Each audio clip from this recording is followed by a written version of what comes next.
माननीय श्री इमरान प्रतापगढ़ी जी 15 मिनट। धन्यवाद सभापति महोदय। कभी सुदामा पांडे धूमिल जी ने कहा था कि एक आदमी रोटी बेलता है, एक आदमी रोटी खाता है, एक तीसरा आदमी भी है जो न रोटी बेलता है न रोटी खाता है, वो सिर्फ रोटी से खेलता है। वो तीसरा आदमी कौन है?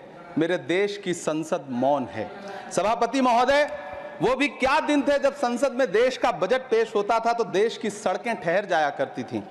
रेल बजट पेश होता था तो लोगों की उम्मीदें रेल के डिब्बों की तरह पटरियों पर दौड़ने लगती थीं। पूरा देश धड़कने रोक करके वित्त मंत्री और रेल मंत्री को सुना करता था। अफसोस, अब बजट पेश हो जाता है, मीडिया चैनल सरकार का महिमा मंडन करते हैं और बेचारी जनता बजट के आंकड़ों के शब्द जाल में उलझी हुई महीनों बाद समझ पाती है कि उसका तो फिर से कट गया। सभापति महोदय, पिछले 2 साल अमृतकालीन बजट पेश किए गए और इस बार एक नई शब्दावली गढ़ी गई है, तुष्टीकरण बनाम संतुष्टीकरण का बजट। सभापति महोदय, सुनने में कितना अलंकारिक लगता है ये शब्द। सोच रहा हूं देश की वित्त मंत्री और प्रधानमंत्री जी से पूछूं कि आखिर किसकी संतुष्टि? जिस बजट में मनरेगा के लिए 1 रुपए की बढ़ोतरी ना हो, वही पुराना 86,000 करोड़, जबकि पहले ही 9,754 करोड़ का घाटा हो, जिस मनरेगा से करोड़ों मजदूरों के घर में चूल्हा जलता हो, उस मनरेगा में काम करने वाले गरीब मजदूरों के लिए अगर आपके खजाने से 1 रुपया भी इजाफी नहीं निकल सका तो भला कौन संतुष्ट हुआ साहब? इस देश का गरीब मजदूर या आपके उद्योगपति दोस्त?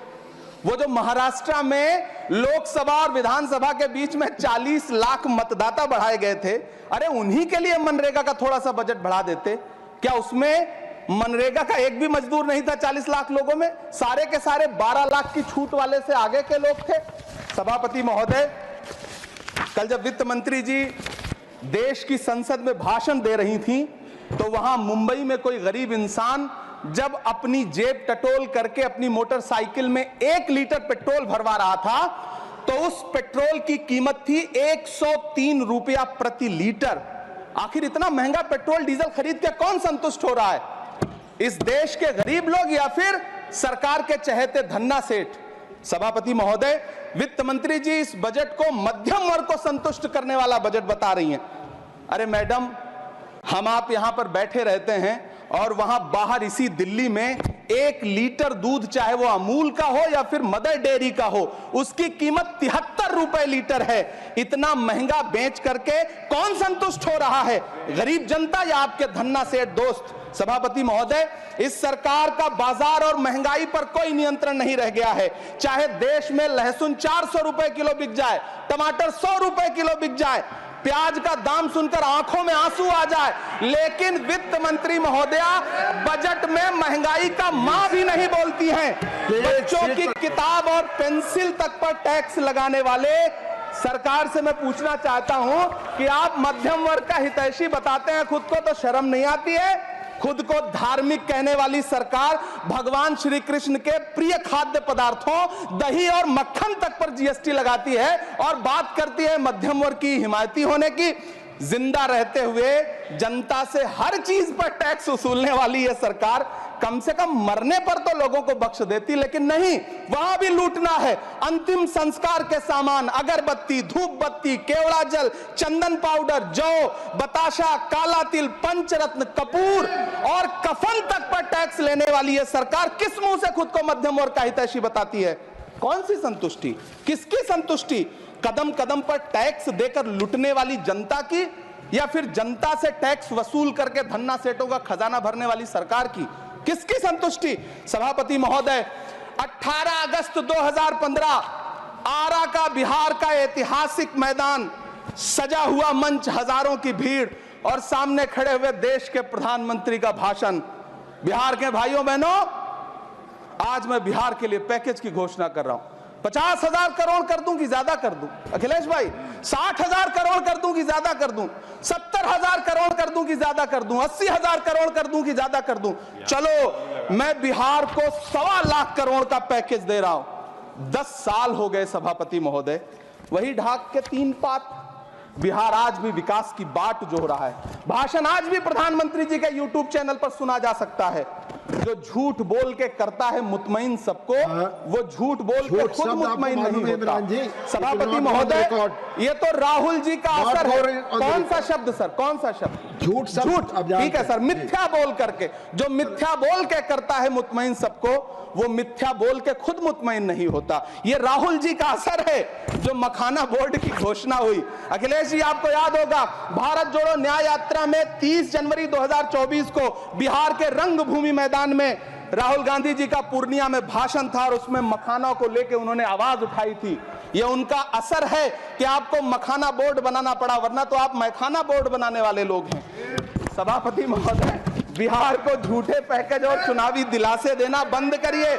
आज भी जब कोसी में बाढ़ आती है तो पूरा सीमांचल बर्बाद हो जाता है। मैंने उस तबाही को अपनी आंखों से देखा है। 2016-17 की बाढ़ में अपने इन्हीं हाथों से राहत सामग्री बांटी है मैंने। अगर सच में बिहार के लिए कुछ करना चाहते हैं तो बिहार को बाढ़ से बचाने का प्रबंध करिए। पूर्णिया एयरपोर्ट 10 साल से बाट जो रहा है, घोषणा 2014 में हुई, बन के आज तक तैयार नहीं हुआ। अलीगढ़ मुस्लिम विश्वविद्यालय का किशनगंज सेंटर बजट के अभाव में दम तोड़ता जा रहा है। मैंने पिछले बजट सत्र में भी आवाज उठाई थी। आज फिर वित्त मंत्री जी से अनुरोध करना चाहता हूं, दामन फैला करके, कि अलीगढ़ मुस्लिम विश्वविद्यालय का किशनगंज सेंटर बन जाने दीजिए।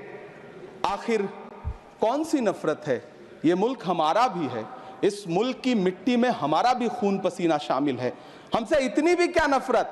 रिश्तों की ये नाजुक डोरें तोड़ी थोड़ी जाती हैं। अपनी आंखें दुखती हो तो फोड़ी थोड़ी जाती हैं।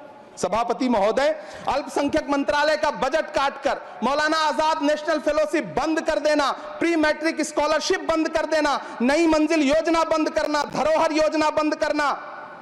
2024-25 के बजट में माइनॉरिटी मिनिस्ट्री के लिए 3183 करोड़ रुपए की घोषणा हुई, लेकिन देश को हैरत होगी कि बाद में समीक्षा करके लगभग आधा कर दिया गया, 1868 करोड़ रुपए। मैं तो सरकार से पूछना है कि कौन संतुष्ट हुआ? इस देश का अल्पसंख्यक संतुष्ट हुआ है या आप संतुष्ट हुए? किसका संतुष्टिकरण? सभापति महोदय, मैं प्रधानमंत्री जी से कहना चाहता हूं कि आप ही ने 1 मार्च 2018 को किंग अब्दुल्ला को, जॉर्डन के किंग अब्दुल्ला को मेहमान बना करके इसी दिल्ली में एक कॉन्फ्रेंस में कहा था कि मैं मुसलमानों के एक हाथ में कंप्यूटर और दूसरे हाथ में कुरान देना चाहता हूं। कंप्यूटर देने की बात तो छोड़िए, पढ़ाई के लिए जो स्कॉलरशिप मिल रही थी उसको भी छीन लिया आपने। किसको संतुष्ट करने के लिए? हम समझते हैं इस साजिश को। आप माइनॉरिटी मिनिस्ट्री का बजट काटते काटते एक दिन मिनिस्ट्री को ही बंद कर देना चाहते हैं। वो जहर देता तो सबकी नजर में आ जाता, सो ये किया कि हमें वक्त पर दवाएं न दी।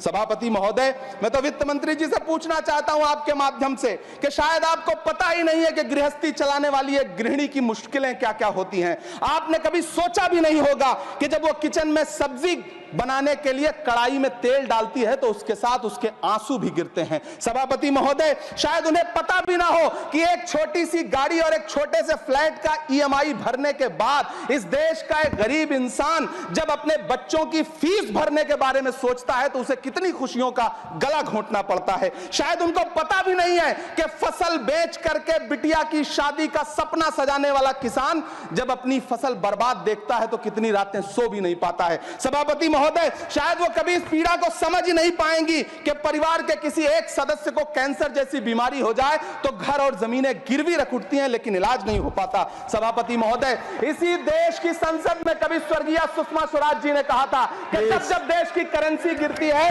तब देश की प्रतिष्ठा गिरती है। एक तरफ कोलंबिया जैसा छोटा सा देश और उसके प्रधानमंत्री गुस्तावो पेत्रो खड़े हैं जो कोलंबिया के नागरिकों को हथकड़ी लगाकर लाने वाले जहाज को अमेरिका बैरंग वापस लौटा दे रहे हैं, और दूसरी तरफ हमारे प्रधानमंत्री जी खड़े हैं जो बेड़ी और हथकड़ी लगा करके लाए गए बेटों के अपमान पर एक शब्द नहीं बोल रहे। सभापति महोदय, मैं इतिहास के पन्ने पलट रहा हूं, मुझे 2 किरदार याद आ रहे हैं। एक तरफ निक्सन के 7वें बेड़े की धमकियों के सामने लोहे की तरह अडिग इंदिरा गांधी खड़ी हैं, तो दूसरी तरफ खुद ही नमस्ते ट्रंप का नारा लगाते हुए प्रधानमंत्री जी खड़े हैं। मेरे कानों में सुषमा स्वराज जी की आवाज गूंज रही है। बहुत कम बोलने वाले डॉक्टर मनमोहन सिंह ने बहुत ज्यादा बोलने वाले प्रधानमंत्री जी को जब देश की बागडोर सौंपी थी तो $1.58 का था, आज 85 से 87 के बीच में झूल रहा है। इन दिनों रुपए की अहमियत गिरती है तो न तो देश की प्रतिष्ठा गिरती है ना प्रधानमंत्री की गरिमा।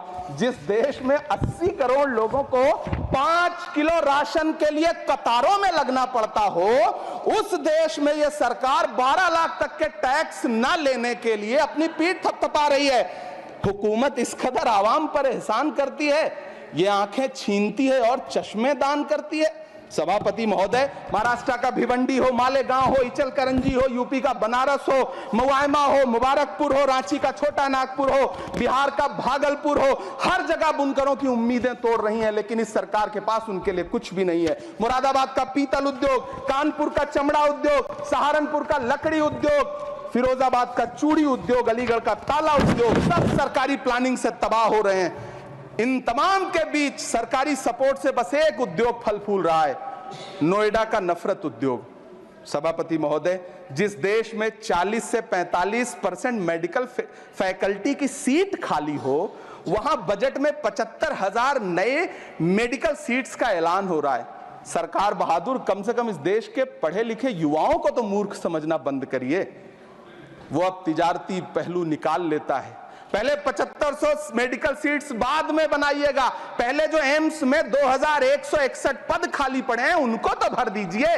वो अब तिजारती पहलू निकाल लेता है, मैं कुछ कहूं तो तराजू निकाल लेता है। मैं इसलिए भी तेरे फन की कद्र करता हूं तो झूठ बोल के आंसू निकाल लेता है। सभापति महोदय, फिर झूठ आया है, मैं उसे मिथ्या कर दे रहा हूं। शायरी में बार बार आ जाता है, क्या करूं महोदय। काश ये बजट, सभापति महोदय, वो एक शब्द मैं मिथ्या कर दे रहा हूं सर, वो एक शब्द को हटा दीजिए। ध्यान रखें, ऐसे जो भी शब्द होंगे आपके भाषण में सभापति महोदय, काश ये बजट बीपीएससी के पेपर लीक की शिकायत करने वाले नौजवानों पर बरसती हुई पुलिस के लाठियों पे, जख्मों पर मरहम लगा पाता। सभापति महोदय, पिछले 80 दिन से 70 साल का एक बुजुर्ग एमएसपी की लीगल गारंटी मांगता हुआ आमरण अनशन पे बैठा हुआ है। काश ये बजट किसान नेता जगजीत डल्लेवाल की टूटती हुई सांसों की पीड़ा सुन पाता। काश ये बजट प्रतियोगी परीक्षाओं की तैयारी के लिए दिल्ली, कोटा, पटना, अहमदाबाद जैसे शहरों में, इलाहाबाद जैसे शहरों में किताबों के साथ गल रहे युवाओं के सपनों को जिंदगी दे पाता। काश ये बजट वंदे भारत के सुनहरे विजुअल के बजाय देश की गरीब जनता को कुछ और पैसेंजर ट्रेनें दे पाता। काश ये बजट सीनियर सिटीजन को ट्रेन टिकटों में मिलने वाली रियायतें वापस लौटा पाता, जिनको सरकार ने कोविड के नाम पे छीन लिया था। काश ये बजट किसानों की राह में कीले नहीं बल्कि कालीन बिछाने वाला बन पाता। काश ये बजट सरकारी मालिकों को यह समझा पाता कि नेहरू को कोसने से अर्थव्यवस्था नहीं सुधरेगी, उसके लिए डॉक्टर मनमोहन सिंह साहब की अर्थ नीति अपनानी पड़ेगी। पिछले 11 साल से नेहरू जी को कोस रहे हैं, आखिर कब तक कोसिएगा? थोड़ा पंडित नेहरू जी के बारे में पढ़िए, तब पता चले कि पंडित नेहरू की शख्सियत का नाम है। दुनिया का पहला ऐसा राजनेता जिसने अपनी जिंदगी की आजादी के लिए, देश की आजादी के लिए 3259 दिन अंग्रेजों की जेल में बिताए। पंडित नेहरू एक ऐसे महान शख्स जिनके पिता पंडित मोतीलाल नेहरू, जिनकी बहन विजय लक्ष्मी पंडित, जिनके बहनोई पंडित रंजीत सीताराम, जिनकी बेटी इंदिरा गांधी, जिनके दामाद फिरोज गांधी, सब ने अंग्रेजों से लड़ते हुए स्वतंत्रता आंदोलन में जेल काटी। आप किस मुंह से उनकी लकीर छोटी करने की बात करते हैं? नहीं कर पाइएगा, 7 जन्मों में नहीं कर पाइएगा, क्योंकि जिस्म की मौत कोई मौत नहीं होती है। जिस्म मिट जाने से इंसान नहीं मर जाते, धड़कने रुकने से अरमान नहीं मर जाते, सांसें थम जाने से ऐलान नहीं मर जाते।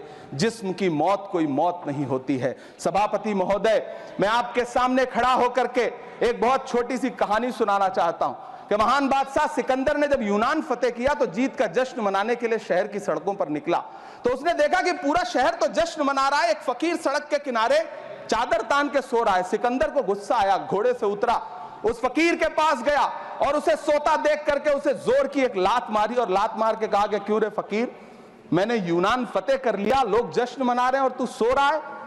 उस फकीर ने उन्नीदी आंखों से सिकंदर को देखा और देख करके कहा कि शहर जीतना बादशाहों का काम है, लेकिन लात मारना तो गधे का काम है।